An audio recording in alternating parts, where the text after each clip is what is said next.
这是民众捐赠的一些旧衣服啦。那这一包是那个衬衫，对啊。有时候有些人就因为我们是先捐那个牛仔裤跟衬衫，那所以这一次刚好这个人就很多衬衫他就捐过来给我们这样。因为有一些是那个工厂他们有一些 sample 啊，有一些样品衣，他们就没办法去卖嘛，因为都是跟厂商有签约，那所以他们就会捐给我们，就来再制造这样子。其实做什么都可以了，包包啊，衣服啊，零钱包啊，一些生活用品都可以。那就是主要是看我们的客户他们想要什么东西，那我们就帮他用什么适合的材料去做这样。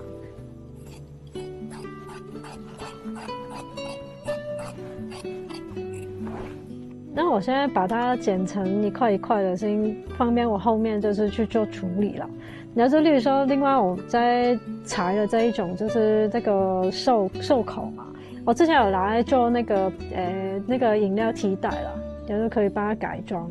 然后我们之前有做过这一款的商品，这样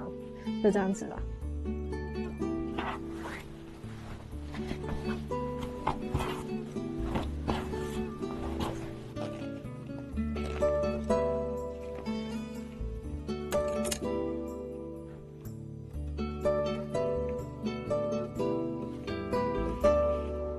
我係張海琳，我嚟自香港，我同先生同埋兩個女住喺桃園大溪，咁我開咗一個設計嘅工作室，咁就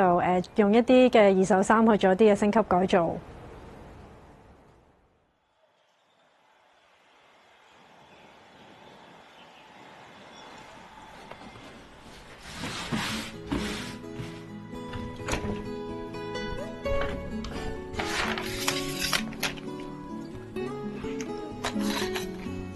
我现在假期就是想要拍，因为就是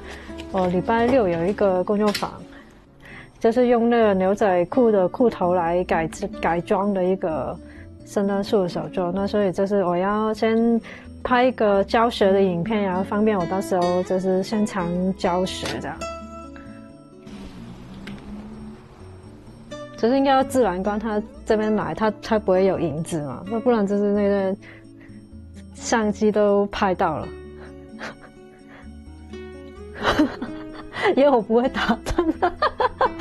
没有，这是一个自然光嘛。我觉得这有时候我自己有时候拍商品的照片，我还是会直接在门口就直接太阳光这样子拍。那我觉得自然光比较漂亮，我觉得啦，拍出来的东西也是比较好看的。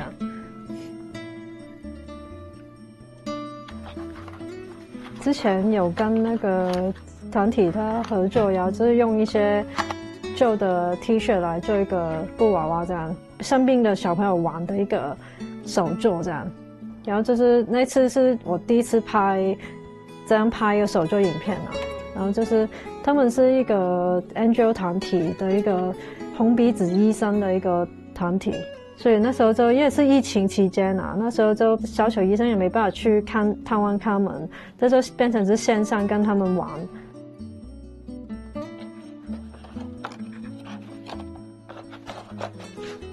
我不排斥做这些影像的宣传啊，可是我觉得重点还是如果可以有机会多去现场跟大家互动啊，让大家知道我在做的事情，一起去努力，就是做就医改造这件事情，或者是环保的事情。那我觉得这个是比较有效的一个方法了。我在做这个工作室的时候，我觉得我希望说一直都是有一些新的创作啊，或者是新的一些想法，然后去实行这样子。之前那个熊熊那个也是我一个比较新的发想，我觉得一直不断的去做一些别人没有做过，或者是比较不一样的东西，就是觉得是比较有趣的吧，所以也可以让工作室一直可以有一个新的元素进来这样子。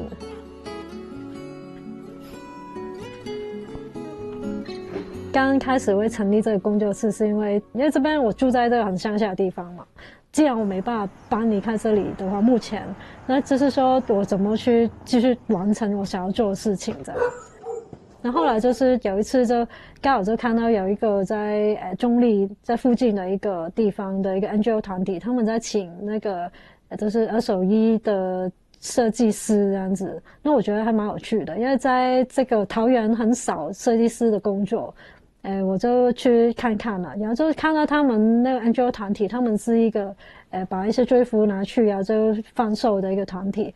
那次是我第一次去那个看二手衣仓库，这样就觉得很夸张，就堆满满的旧衣服。那当时还很震撼到我了，就是觉得因为我在香港就做了10年的服装产业的工作嘛，每一季可能要到200-300款，那只是做那么多衣服，最后就是会被送到这里二手衣的仓库里面，这样子就觉得很可怕啦。对啊，那时候就也看到他们就想要利用一些旧衣服去做一些改造，那觉得就是可以尝试看看这样，那就开始了我自己在成立了这个工作室，就在我现在住的地方去承租了这个老房子，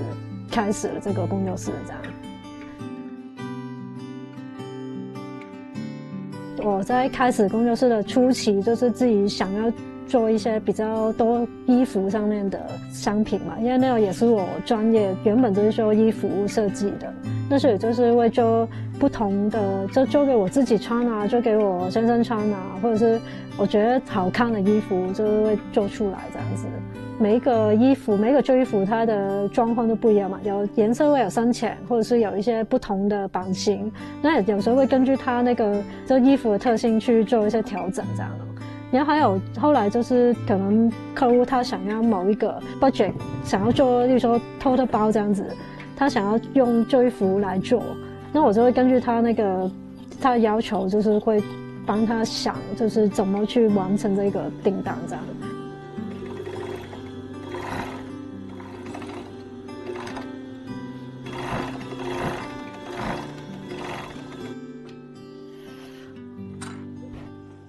在开始工作室的时候，我觉得我老很支持我，就是工作那么多年了，那有时候会觉得就是难道就这样就不做了吗？那不可能啊！那所以就想要继续在台湾再继续我想要做的事情这样。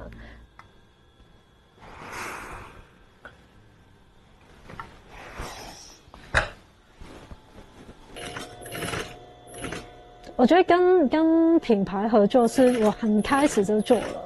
就那时候我就拿了一些我自己的作品，就衣服啊、包包上去，就跟他们的公司人去聊，然后他们觉得就是很有趣，也很支持这样子，那才促成了第一次我跟品牌的合作这样，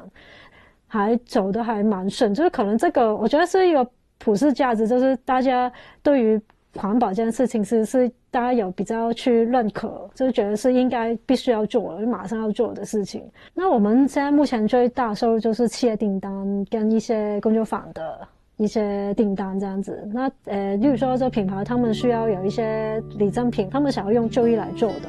那他们就会找我。还有那个就我们有一些做一些艺术创作之类的，就有些展览上面的一些展品，那我们最近也开始在开发这样子。那其实这一只熊它是因为我要参加一个香港的一个展览活动，然后就特别做的，然后那时候就觉得就是可以做一个不一样的东西，因为就是我在台湾生活嘛现在，所以我就选了台湾黑熊这个动物来做这个造型这样。然后那时候就是用了40片的这一块的一个布块的拼图去做的，那它上面都是我们的做生产之后剩下来的一些边角料去拼成的，然后它上面就是手缝的那个手缝线嘛，就是都是我们的阿姨去花了2个月去缝的，然后就这个每一块的拼图就把它拼接起来就变成一块大的，然后我们再编成是那个黑熊的那层皮，那这个是我就用手缝的方式去当成一个打板的一个工具了，然后就是把它再变成是一个2米高的一只充气的台湾黑熊，就在香港那边展览这样。展览完结束了，它就会被卖掉它的皮，然后就是这个熊的皮它拆下来了，然后就是可以变成一个这样的包，那我是希望说，就是那个熊熊它展览结束之后，它其实是可以继续它的旅程，就是用这个展览去尝试一个永续的展品的一个概念，这样。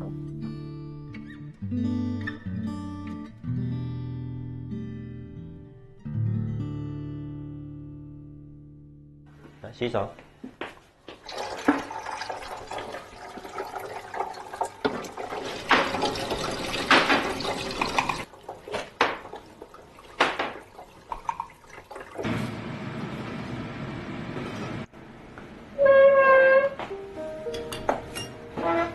你还没滚过嘛？那个这个这个吗？这个香港的冬至是，很大的节日了，那大家都会跟家人一起聚餐啊。那我香港妈妈会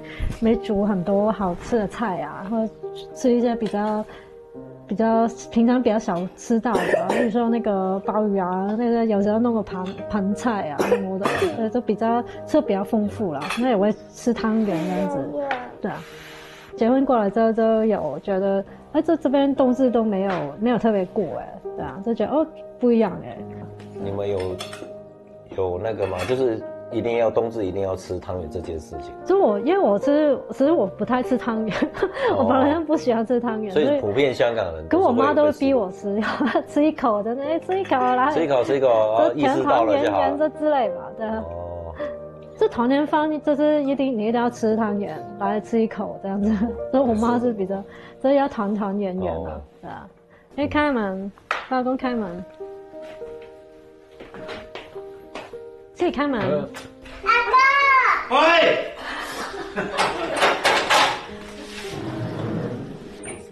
要吓到。要拍一个画面。不好意思。不会啦，就正常就好了。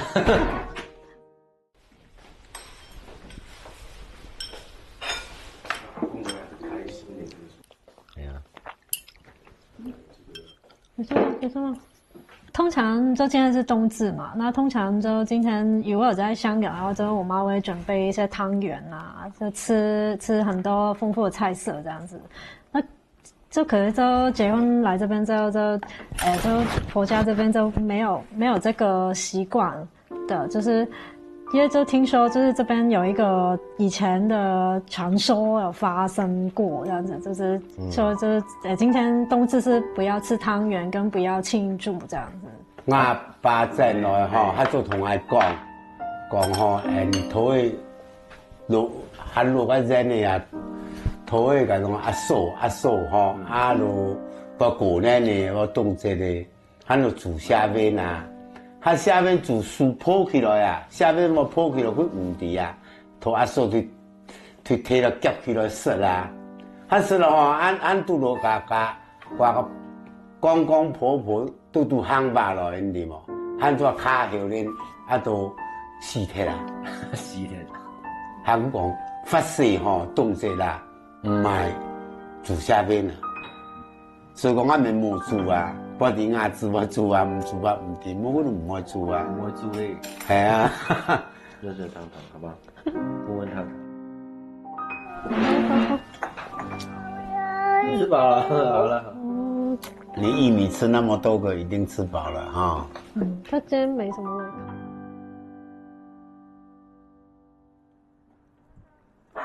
黑汤。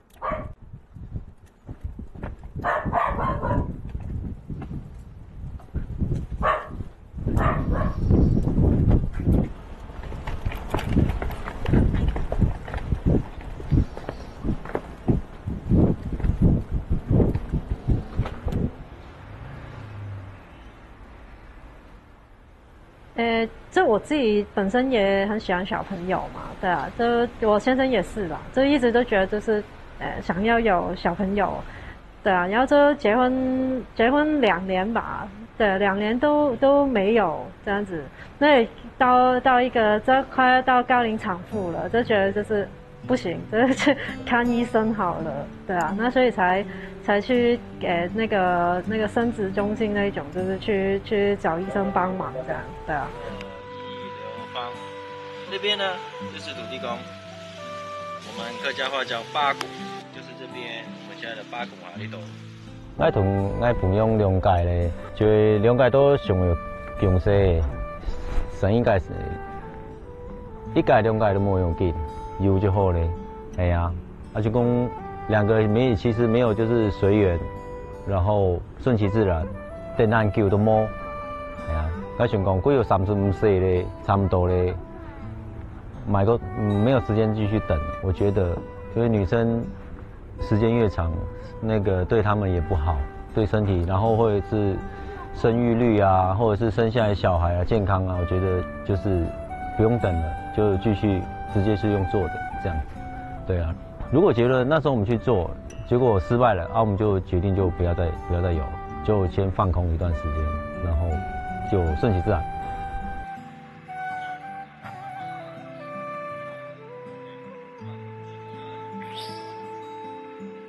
这边是南青的乐雨松森林，对啊，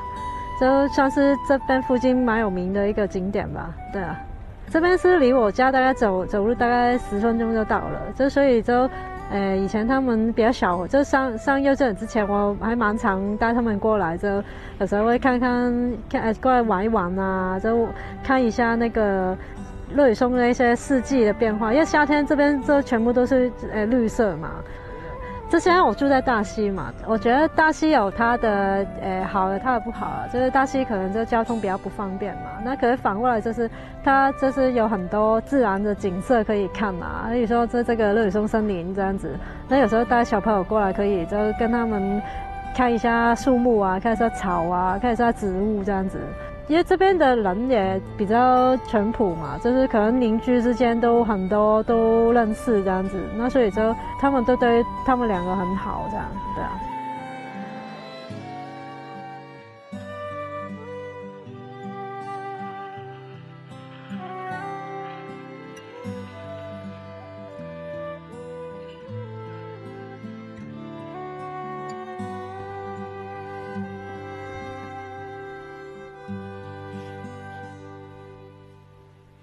我现在在剪辑影片啊，然后就因为有工作坊要去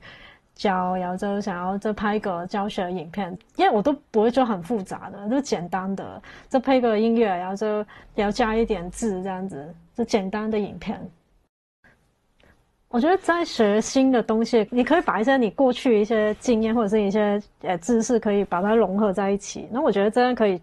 有更多新的东西会出来咯。那你有时候学这个剪片嘛，剪接，然后我有学那个排版的，就是印刷排版的那个 InDesign 那种，网站也是因为自己用的，所以也有学一些网络建设的那一种的。那当然都不是说很精，可是就足够我自己就工作室需求这样子，对啊。可能真的是因为香港的氛围竞争太大了，所以就大家我身边的朋友啊，那些都是会不断去学一些新的东西，让自己可以更迎合这个社会的潮流这样子。跟香港生活比起来，就是台湾的生活，就尤其我住在这里了，就大家的生活都很安逸耶，那都有了，好像不太需要再去努力什么的，因为可能香港的生活环境太压迫了，就大家都会想要就是会不会努力看看可以有更好的生活。如果在这里很容易就会慢慢就觉得好像可以退休了，是这样的感觉。可是事实上这我自己了，我觉得还是这不行，这样这明明这人这活那几十年，那为什么不好好的用那个时间去做一些事情呢？就学一个新东西也好，或者是去做一点对环境好的事情，还是什么的，对啊。这是我刚到台湾的时候，就是做的一个粉丝专页啦，然后就是我有画一些我在台湾生活或者是观察到的一些状况吧。就这个我第一篇写就是我真的到现在7年后，真的还是每一次大家都会新认识的朋友都会问你从香港哪里来啊？我怎么跟你讲这新界嘛？还是我住沙田呢？因为香港太小了，我们不会说用一个区域去区分香港这个地方，就是香港，我是香港来的，就是香港了，对啊。刚开始来台湾的时候有知道哦，有一个形容词叫白目嘛，北嘛，对啊，然后就是觉得白目就是眼白很多的人这样子。有老公就说不是啊，就是那个人很白痴啊，乱讲话，自作聪明这样子，这样就觉得哦，还蛮传神的，就是那个翻白眼的动作嘛，哇，好厉害，就是形容的很好这样的那个感觉，对啊。就是有时候就隔壁的伯伯都会看我，就是说啊，你吃饱了没有啊？这样子，就他就感觉哦，好温馨啊，就突然间问我有没有吃饱，怕我饿了嘛，这样子，对啊。然后后来发现好像是大家都会这样问嘛，这一个问候语。那在香港可能就是很熟的朋友看到就说，啊，你死了没有？谁也没有，这很不一样，这可能香港人比较直接，香港人讲话都很直接，不一样的问候这样子。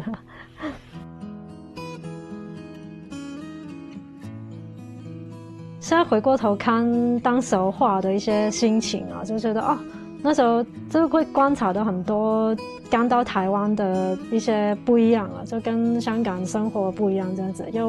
而且有把它记录下来，就现在回看就觉得很有趣啊，就当时的感受这样，对啊。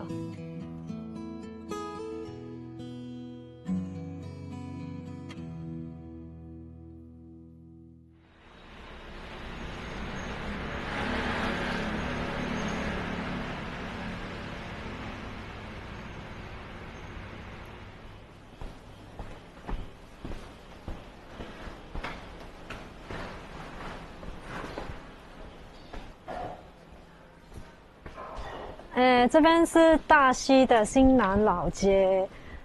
对，然后就是有时候会过来这边看看啊，因为这边那个老建筑啊、牌楼那些都很有趣啊。我之前因为工作室的关系，所以有参加一个叫木博馆的街角馆计划，然后这有时候会需要过来开会啊，上一些课程这样子，也认识，因为这个机会就认识了一些这边的一些店家，就跟他们就是有了解他们一些开业背景或是一些故事这样子，这也更了解就是我住的这个地方，这大溪的地方的一些历史的故事这样。我觉得这个新南老街它跟那个大溪老街不一样，是这边的游客很少，就是通常大家来大溪玩的话都会去那个老街那边嘛，可是那边就比较像是一个旅游点，可是这边就是一个比较生活化的，那就是一个有很多在地的居民他们生活的地方，然后也很代表一个老时代的台湾的一个感觉吧。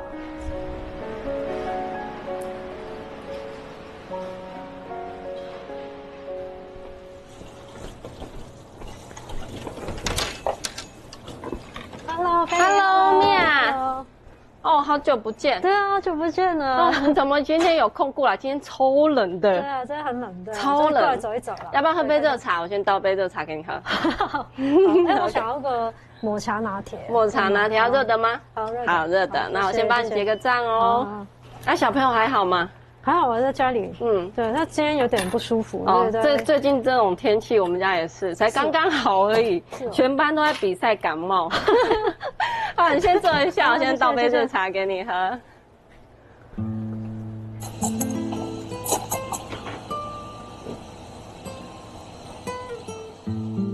我觉得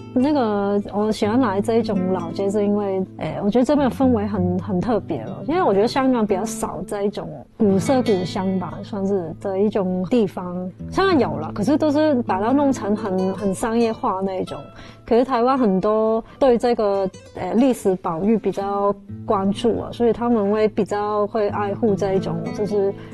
老建筑啊，或者是老文化这样子。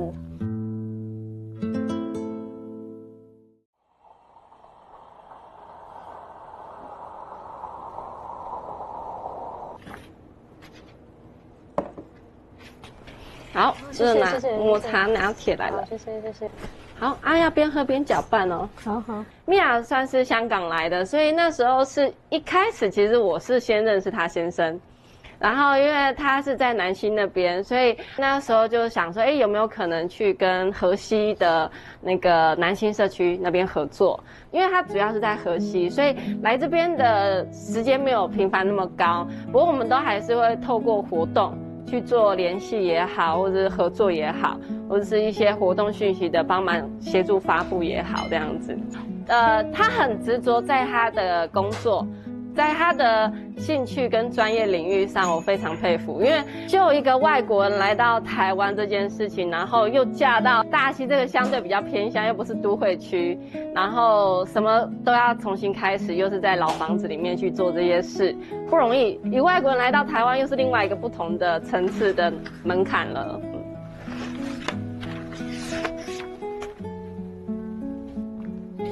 我觉得我从一个快的城市到一个慢的城市之后，我觉得我的那个快的灵魂是继续在这边，就是那个走路还是走很快，可是就是身边的风景都很慢这样子，然后时间也过得很慢。可是因为我本人就是一个比较急啊，就是走路也很快，然后做事也希望就是追求效率的人。可是我的那个内心的那个快灵魂还是继续在这边，可只是旁边的东西会让我慢慢停下来，就是要好好的看一下身边的东西，这样子，身边的生活，身边的人啊，这样子。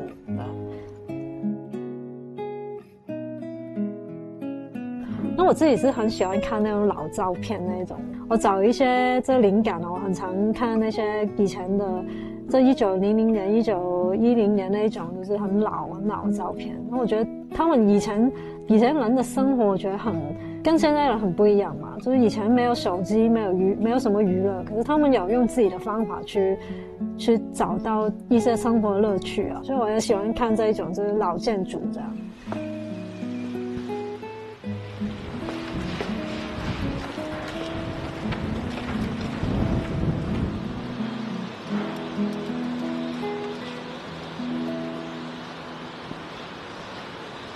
他这打手，我觉得这很有趣啊。然后有些人会来洗脚吧，应该是。对，因为香港没有这个东西，它就是水井打水用的嘛。然后其实我家附近也有类似这样的东西，然后就是来洗手啊，干嘛的啦。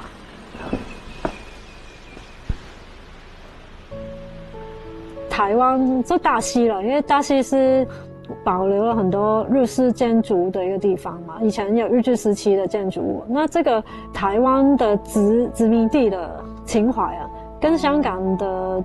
殖民地的情怀有点类似，就是大家对于过去的统治者的一些怀念啊，跟一些生活的遗留下来的一些习惯，就是这些人都是华人，可是这不一样哦。就是我们可能香港是一个比较细化一点的生活模式嘛，可是台湾就是有一个比较日本，这尤其是老人家，他们有一个很日本人的一个生活的或者是价值观比较接近日本这样子，对，那觉得这是一个对于过去的时代的一个怀念吧，对啊。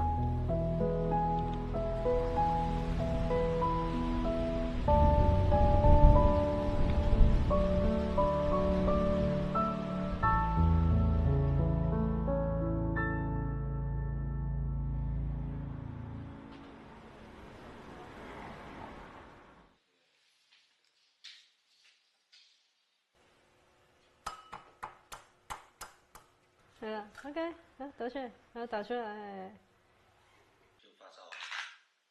就烧太高要赶快吃退烧药，要把它压下来。来扶这个稳稳，扶好，对，扶好。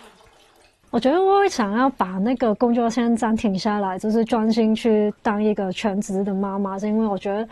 因为我刚好这生双胞胎嘛，既然都有2个，他们一起来找我了，那我就全心去照顾他们，就是因为我只给自己设一个时间，就是我要他们上幼稚园之前，我就专心全职，就是顾他们，然后就等他们上幼稚园了，我再回来工作这样子。我觉得我算是喜欢下厨的人吧，对啊。那叫无国界料。就是因为有小朋友之后，就是有时候就是想要自己做一些健康的东西给他们吃，然后所以自己会研究怎么样的调味料或者是怎么样的方法会比较少盐啊、糖啊、油啊这样子。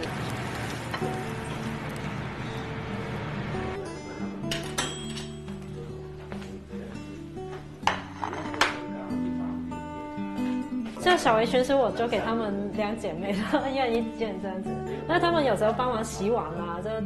弄菜什么的，就会穿这个，因为这不会弄脏衣服了这样。因为有个好像仪式感，就是你穿了这个之后，就是你在帮忙要做事了这样子。因为有时候我会过来台湾工作啦，对啊，就出差这样子。那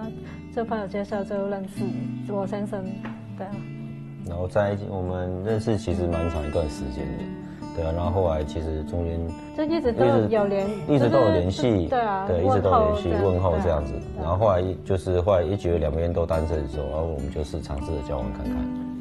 当时我也不知道他是要跟香港结婚啊，规家子都好啦，做点一样乖乖，那就对，哦，你该好啊。因为我觉得我们两个蛮像的啊，对啊，就很会搞笑啊，然后有时候就你会搞，你会搞笑，你会搞笑。个性上哦，他以前就说过，他就喜欢做工的。哪有？你说我就是欣赏做工的人。我是被水埋没的，C 死之类的。他比较细心，我觉得他比较细心的。那你说工作有时候就会问他意见了，他会找到一些比较我没有注意的事情，然后就是会互补，就会把我忽视的一些细节他会提出来，这样子要让那件事情变得更好。对啊，因为设计师有时候他想法就是太理想化。我觉得香港女孩子比较大，可能是她从小生长环境，因为他们以前是英国殖民嘛，然后教育啊，我觉得生长环境跟教育，他们就是比较男女平等，就你可以我也可以啊，然后社会上的地位是男女平等，他们就会比较有主见，或者是他们知道自己要干嘛，然后经济上不管是经济上啊，或者是生活上啊，什么都很独立，依赖性没有这么强。我觉得你要看到他们的香港精神啊，就是很努力，他们拼搏嘛，拼搏的精神就是要去闯去拼这样。我觉得我的教育方式就是希望他们可以找到他们的兴趣，这可以用一辈子去努力的一个目标吧，对，然后就去好好的去努力了。我希望他们可以去好好的看一下其他地方，就背包客也好，他有能力就是去国外念书也好，就是去用你的方法去看一下世界啊。蝴蝶真美丽，都带着惊喜，想象好过一个。你爱我，我也爱你，你会跳舞，花更美丽。耶！OK， 可以吗？很好，好棒。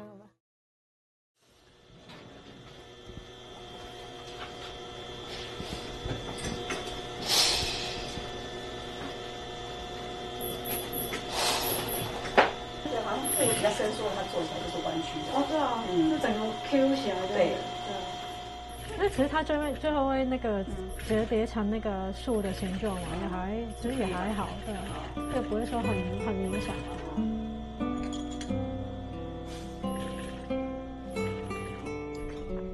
就今天他们这个是淑珠姐，那个是喜姑姐，那她就是来帮我做一些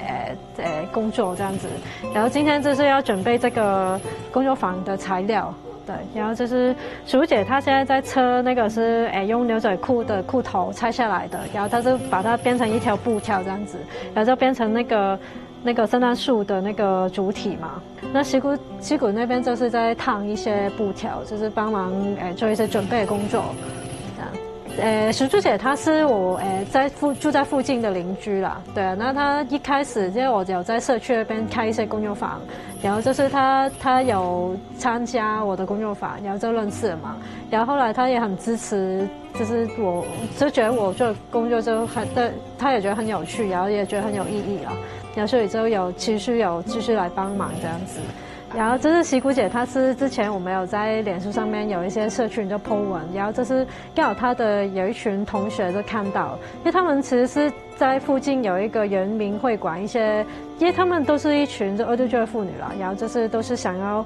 学习一个新的技能，然后就是去重新再投入社会嘛，那所以就是刚好他们的同学有看到，然后就是一起过来这边就来帮忙这样子。所以我就有教他们一些二手衣在制造的一些方法啊，或者是有一些他们的缝纫上面有一些技巧，那都有特别帮他们开一些课程，然后就是让他们去开始帮忙这里的工作这样。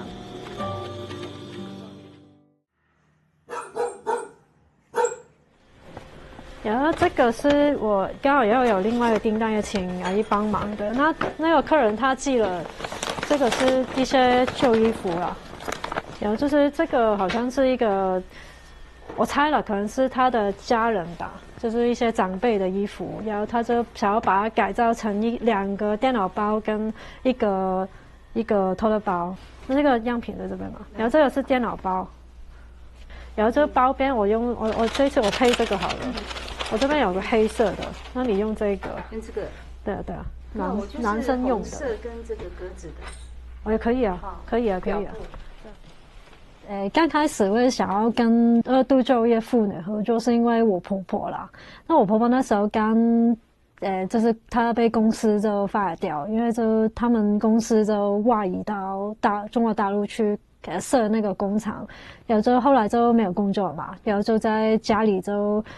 看电视啊。对啊，每天就看电视这样，他就看我在家里就做那个手作什么的，然后后来他就边看就好像也想要试看看。那他原本是完全就是不会车缝，就在教他的那个过程里面，那跟他聊天嘛，那就他会说，其实这边的一些阿姨他们都有跟他类似的经历，就是可能工厂外移了，他们没有工作了。既然这边那么多人就是跟他一样的状况，那我们就把他聚集在一起，有时候试看看做这个就医改造的这个工作这样。对啊，然后他的这个是他里带1，因为他有2层嘛，里带2，这2层。对，那这个。因为他客人要做2个电脑包嘛，那一个就这一种的，就是整面都是单颜色，对，另外一个就2个就是拼接就这样子。对啊。因为米娅老师她很会设计，那我们才刚学什么叫设计，怎么样回收再利用，我们在这边又学了一堂。学校没有教，可是这里是教了我们要如何回收再利用。所以这是我们的一个宝，对，所以持续下去，我们就一直跟进米娅老师，他走到哪里，我们要跟到哪里。他去上海，我们也跟着去上海看他的展览。对，这就是我们要学的东西。我们就是要跟着年轻人走，因为时代在变，我们也要跟着变啊。所以我们就这样结合在一起。对，我就觉得这就是我们要的东西。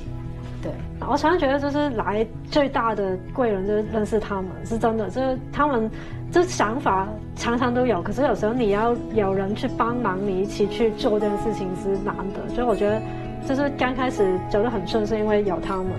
我才可以走到现在这样。对啊，我觉得他真的是爱我们台湾这里的这边客家已经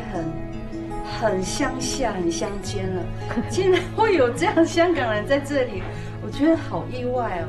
他远道而来嫁到这里，我会觉得他会不会孤单？对，也很担心说他会想家，对，所以常常来这里一起做自己快乐的事情。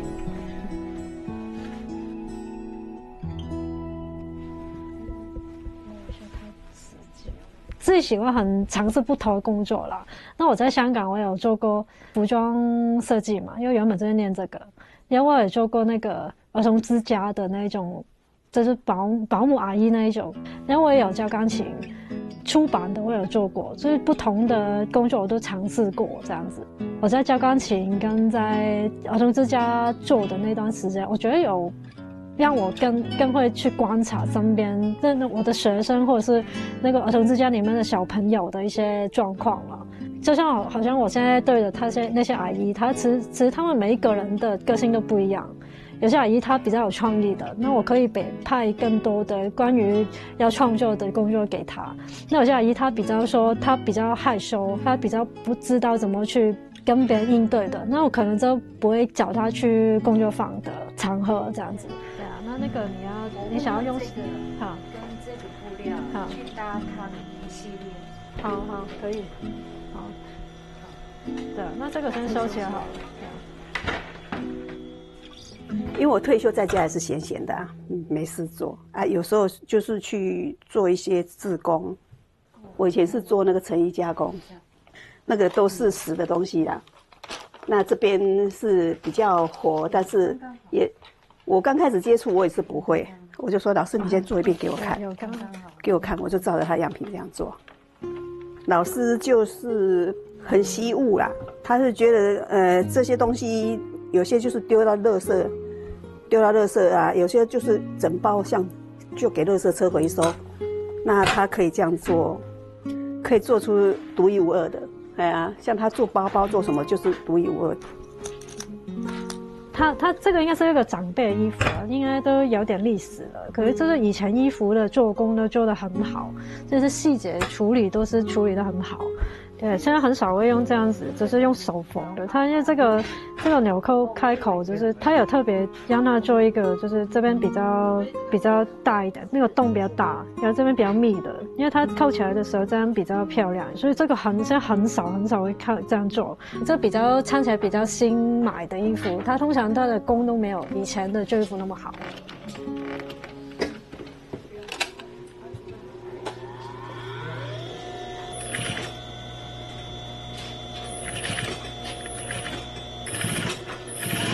有，我刚开始重新开工作室的时候，我就觉得自己脑筋变笨了。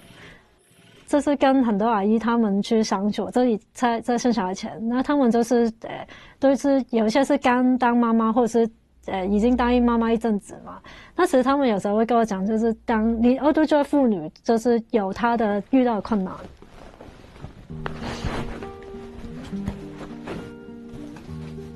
要不要坐着？他本来就是有他自己的事情想要做，然后我也想要支持我是很希望，就是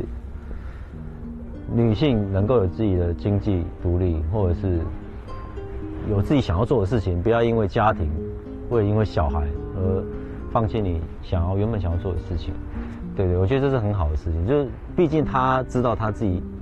想要为这个社会或者是什么贡献一点心力，或者是他所学的。我觉得是兴趣结合你的工作，我觉得是一个很棒的事情。我自己回来，我自己就是个欧洲教育妇女了。这样讲，就是你无论你的生理的体力上，或者是你的心理上面，你把你的心都有一半都拨给了小孩或者家庭，那你就会变成你能够专注于工作的时间就变少了。对啊，或是你的体力上没有那么多了，就是我自己也要调整，就是我自己的工作的内容啊，对啊。有星星有放，星星，要记得哦，要记得哦。就是例如说有一些制作时间我要把它拉长，就可能我生小孩前我可以2个月就完成的，可我生小孩现在我没办法，我要多1个月这样子。因为他们现在虽然说已经上幼稚园了，可是他们其实还是很需要你去照顾嘛，就是你还是要去接上下课啊，然后你要陪他们去玩啊，去读书什么的，那所以就是还是要分比较多时间在家里。对啊，这个是恐龙的眼睛，这个恐龙的牙齿，嘴巴，牙齿，然后圈起来，把它圈起来。翅膀哦。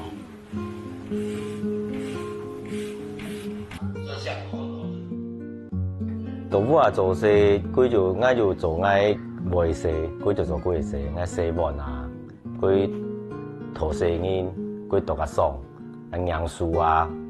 公树不会停，安尼。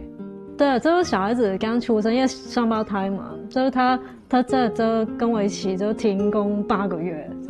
就是2个都没有上班，就是顾小孩，每天就你白天你顾，然后他就晚上顾这样子，对啊，就非常帮了我非常多，对啊，因为我觉得我刚生之后有一点产后忧郁嘛，还是有一点就是稍微心理上没有办法调试的很好。对小孩子就大小事情都会太在意啊什么的，对啊。结婚前当然就是天真浪漫童话故事啊，你想去哪就是最主要就是自由嘛，就是在2个小孩出生之后，可能就1次2个，然后又新手措手不及，最主要是生活品质差很多，跟时间上完全没有所谓的自己的时间。你睇下这个是谁？爸爸，那爸爸呀，爸爸。我奶奶。照顾2个小孩，我觉得是很需要3个人去照顾他。还好我妈妈就是她也会帮忙照顾，对吧？这样我们才可以轮流的休息。什么都有，100分。对，真的，无论是家庭还是满分1000分的，满分1000分。没有，还有努力的空间。没有，这很好，真的。对啊，我觉得可以在台湾活下去，是因为有他。我是尽量让他活下去。还有这个叫喷火。那是什么？喷火。喷火啊！飞龙那个恐龙，飞龙啊，喷火。喷火。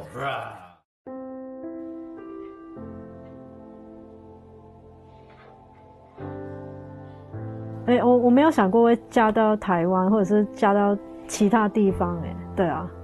我觉得这是自己心理上有一些调整哦，那毕竟就是2地的那个薪水啊，或者是2地的社会状况不一样嘛，对啊，所以就是把自己一些过去的想法放下来，就比较会好适应一个新的地方这样。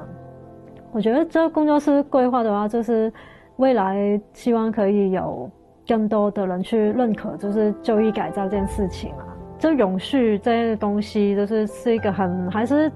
不是说每一个人都很能够理解的东西。那我希望也是慢慢从每一次我们去工作坊啊，或者是每一个商品，就经过一些企业可能就被送到不同人手上之后，他体验过一次，其实就医改造也是可以很 OK 的。那慢慢可以让更多人去接受这个商品了，然后就可以有更多人的来定做这一类的东西这样。我是江凯琳，那我来台湾7年了，那现在小孩子慢慢长大了，我也慢慢回到职场工作了。那希望小孩子可以健康长大，然后我也很享受我在台湾的生活，那希望大家也是。凯琳啊，谢谢你嫁到台湾来，又帮我们生2个小宝宝。不管家里如何，我还是永远的支持你。这么多年来，然后你为这个家，然后付出了很多，公公婆婆啦，有时候脾气或者是文化上面的差异，跟一些生活习惯的差异，你也忍受了很多。我觉得也是很感谢你为这个小孩、家庭，然后维持我们夫妻关系付出很多，我也是很感谢你。妈妈，我爱你。